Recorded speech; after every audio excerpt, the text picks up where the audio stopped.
Shalom, Betani Batam Community bersama dengan kami dalam program 5 Menit Penuh Harapan. Hari ini kita bergerak maju lagi kepada Sabda Bahagia Kristus yang ke-6. Bapak Ibu Betani Batam Community, saya bacakan ayatnya, Sabda Bahagia Kristus yang ke-6, Matius 5 ayat yang ke-8. Matius 5 ayat yang ke-8, firman Allah berkata demikian. Berbahagialah orang yang suci hatinya, karena mereka akan melihat Allah. Saya baca sekali lagi. Berbahagialah orang yang suci hatinya, karena mereka akan melihat Allah.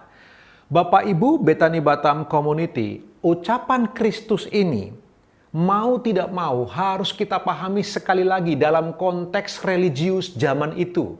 Konteks keagamaan orang-orang di zaman itu, di mana orang Farisi, ahli Taurat, para imam, di dalam beribadah, mereka membangun hubungan dengan Tuhan dalam relasi yang bersifat sangat legalistik, sangat kaku. Membangun sebuah hubungan dengan Tuhan dibangun di atas dasar tradisi. Orang yang cenderung kaku kepada aturan-aturan. Mereka begitu kaku sekali dalam membayar perpuluhan, dalam merayakan perayaan-perayaan tertentu. Mereka begitu disiplin mati. Pelanggaran terhadap itu dianggap sebuah dosa yang sangat memalukan dan menjijikkan. Pendek kata, orang di zaman itu hidup menekankan ketaatan lahiriah.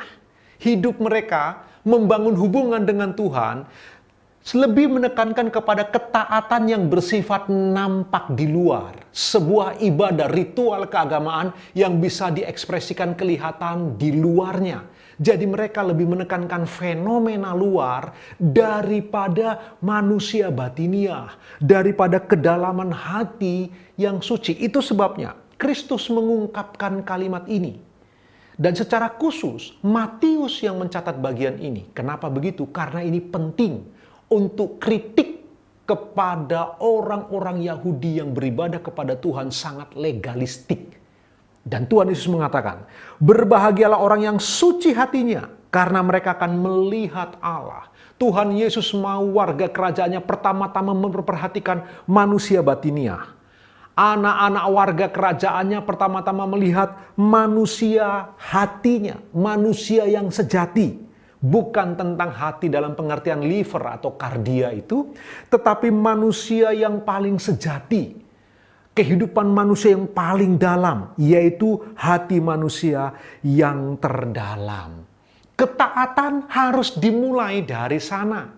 Ketaatan harus dimulai dari hati, bukan tampilan lahiriah, bukan tampilan jasmaniah, bukan fenomena luar.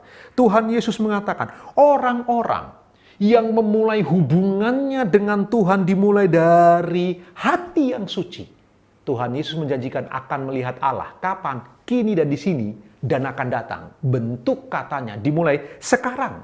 Kini dan di sini juga yang akan datang akan melihat Allah. Karena itu, Betani Batam Community, pastikan hari ini ketika engkau melakukan sebuah aktivitas, aktivitasmu adalah ibadahmu kepada Allah. Karena itu, waktu engkau beraktivitas, jaga hati itu penting sekali.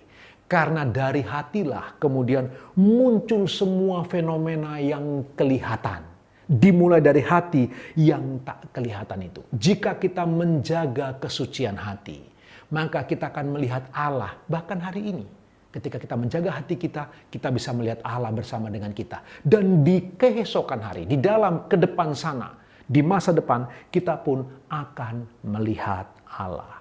Di dalam kekristenan, Tuhan Yesus mengajarkan, yang diberkati adalah yang menjaga kesucian hati. Bukan sekedar tampilan lahiriah, bukan sekedar fenomena luar yang tampak. Tetapi yang di dalam yang tak kelihatan, itu jauh lebih penting. Marilah kita bersama-sama menjaga hati kita sepanjang hari ini.